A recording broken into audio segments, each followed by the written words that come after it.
Good morning students, welcome back to my channel dreams make real. बच्चों, my name is Deepali और आज मैं आप लोगों को आपकी क्लास 4th की मैथ की वर्कशीट नंबर 173 जिसकी डेट 19 फरवरी 2021 रहेगी। और आज की ये वर्कशीट बच्चों आपकी अनोखी पहेली बहुत ही इंटरेस्टिंग है, जिसमें हम कैलकुलेट करेंगे एरिया को इरेगुलर शेप्स में। तो बच्चों, हमने पिछली कार्यपत्रिका में पढ़ा था कि सविता कुछ अलग प्रकार की पहेलियां हल कर रही थी और आपने भी उसकी मदद की थी। बच्चों, अगर आपने मेरी ये पिछली वीडियो नहीं देखी है तो आप चैनल पे जाकर उसको देख सकते हैं। जैसे जैसे सविता पहेलियों की पुस्तक में आगे बढ़ने लगी, पहेलियां और दिलचस्प होती गई। पहेलियों को हल करने के लिए उसने फिर से अपनी मम्मी की मदद ली। उसने बताया कि आधे से अधिक वर्ग को एक गिने, उस वर्ग को ना गिने जो आधे से कम हो, और दो आधे आधे वर्गों को भी एक गिन ले। ठीक है। सविता ने सेब के चित्र में लगभग 13 वर्ग गिने हैं। मम्मी ने सविता को यह भी बताया कि चित्र में आए वर्गों की संख्या यह अनुमान लगाया जा सकता है कि उस चित्र ने कितनी जगह घेरी है, क्योंकि ये जो वर्ग हैं ये हमारी बच्चों जगह ही घेर रहे हैं। अगर हम इसको ऊपर तक फैला देंगे तो ये ऊपर तक जगह घेरेंगे। तो इसलिए बताया गया है कि इससे हमें ये भी पता चलेगा कि किसी शेप ने कितनी जगह घेरी है। वह एक ऐसे सवालों को हल करने के लिए और अधिक उत्साहित थी। तो बच्चों, देख लेते हैं कि इस शेप में देखो हमें बताया गया है कि देखो ये एक वर्गों की संख्या इसमें 13 बताए गए हैं। देखो, 1 वर्ग, 2 वर्ग, 3 वर्ग, 4 वर्ग, 5 वर्ग और 6 वर्ग, 7 वर्ग, 8 और 9। बच्चों, ये भी देखो 10, क्योंकि ये भी आधे से अधिक है ना। और ये 11, ये 12 और ये 13। तो इस तरह से 13 वर्ग इन्होंने इस सेब में गिन लिए हैं। नीचे कुछ आकृतियाँ दी गई हैं जिसमें हमें वर्ग गिनकर लिखने हैं। तो बच्चों, चलिए हम भी देखते हैं कि किस में कितने वर्ग आए हैं। देखो बच्चों, सबसे पहले हम इस सूरज में गिनेंगे कि इसमें कितने वर्गों की संख्या है। देखो बच्चों, सूरज के लिए सबसे पहले ये रहा 1 वर्ग, ये रहा 2। बस आपको ये ध्यान रखना है बच्चों, जो आधे से अधिक है उसको 1 वर्ग गिनना है। ठीक है। 3 वर्ग, और इसी तरह से बच्चों ये देखो, ये रहा हमारा 4 वर्ग, ये 5 वर्ग, ये 6 और ये 7। ठीक है बच्चों, 7, ये भी 8 है क्योंकि ये आधे से अधिक है। 9, 10 और बच्चों ये देखो, ये रहा 11 और ये रहा बच्चों हमारा 12, 13 और ये रहा आखिरी वर्ग हमारा 14। तो बच्चों, सूरज में हमारे कितने वर्ग हैं? 14, 14। चलिए नाशपाती में गिन लेते हैं कितने वर्ग आते हैं हमारे नाशपाती में। 1 वर्ग, पहले पूरे गिन लेते हैं जितने पूरे वर्ग हैं। ठीक है। 1 वर्ग, 2, 3 और 4। 4 वर्ग तो ये हो गए बच्चों। 5 वर्ग, 6 वर्ग और 7 वर्ग। 7 वर्ग और 1 बच्चों ये रहा हमारा 8 वर्ग। तो नाशपाती में बच्चों वर्गों की संख्या रहेगी हमारी 8। ठीक है बच्चों, समझ में आ रहा है तो जल्दी से वीडियो को लाइक कर दीजिए। चलिए बच्चों, अब इस फूल में देख लेते हैं कितने वर्ग रहेंगे। सबसे पहले देखो बच्चों, ये रहा हमारा 1 वर्ग। ठीक है। उसके बाद देखते हैं बच्चों, ये रहा 2, ये 3 और ये हमारा 4, ये रहा हमारा 5 वर्ग, ये रहा बच्चों, ये भी आधे से अधिक है 6, इसको भी गिना जाएगा।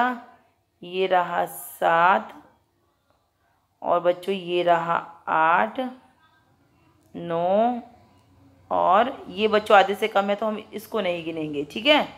9 और 10, 11, 12, ये 13। ये 13 वर्ग हो गए बच्चों और एक हमारा ये रहा वर्ग 14। तो इस तरह से फूल में आते हैं हमारे कितने वर्ग आएंगे बच्चों हमारे फूल में? 14, और एक बच्चों हमारा ये भी गिना जाएगा 15 वर्ग।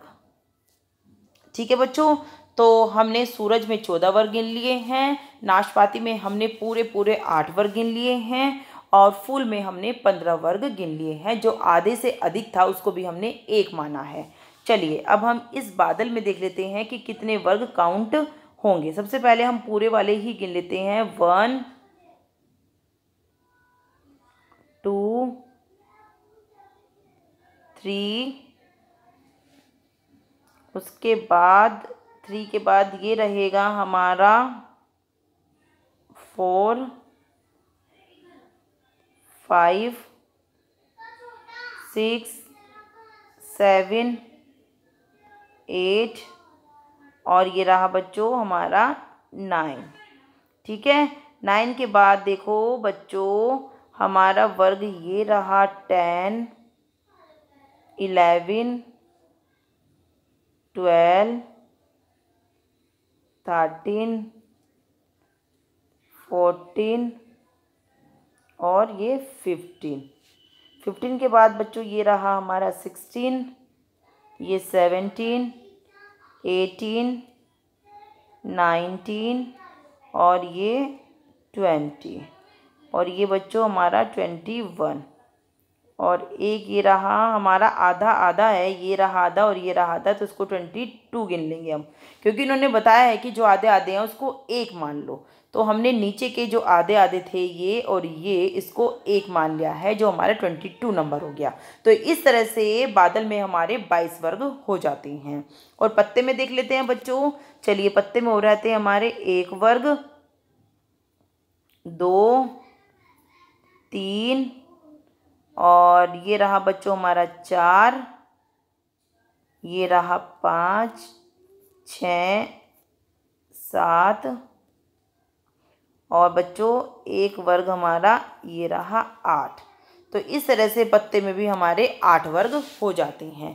देखो बच्चों नाशपाती और पत्ते दोनों में हमारे 8 वर्ग हैं। ठीक है, और सूरज में कितने हैं हमारे? 14 वर्ग हैं। तो अब कुछ प्रश्न दिए गए हैं जो मैं आपको बता रही हूँ कि इसी के बेस पर हमें कुछ, बच्चों आपको ये सब समझ में आ गए? सूरज, नाशपाती, फूल, बादल और पत्ता, किसमें कितने वर्ग हैं? सूरज में 14 वर्ग हैं, नाशपाती में 8 वर्ग हैं, फूल में 15 वर्ग हैं, बादल में 22 वर्ग हैं, और पत्ते में 8 वर्ग हैं। चलिए अब कुछ क्वेश्चन पूछे गए हैं, उनके जवाब भी मैं आपको बताती हूँ।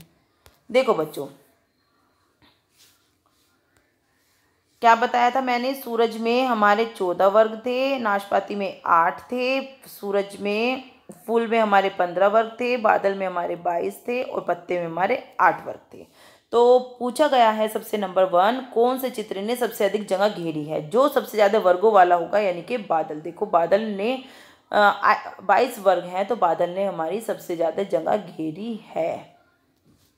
कौन से चित्र ने सबसे कम जगह घेरी है? देखो बच्चों सबसे कम वर्ग बने हैं हमारे पत्ता और नाशपाती दोनों के। ठीक है, तो दोनों लिख देंगे हम नाशपाती, क्योंकि दोनों ने ही सेम जगह घेरी है, नाशपाती ने भी और पत्ता ने भी। अब तीसरे नंबर का पूछा गया है बच्चों, नाशपाती और फूल में कौन सा चित्र बड़ा है? देखो नाशपाती तो ये रहा 8 और फूल ने 15, तो कौन सा बड़ा हुआ बच्चों? फूल।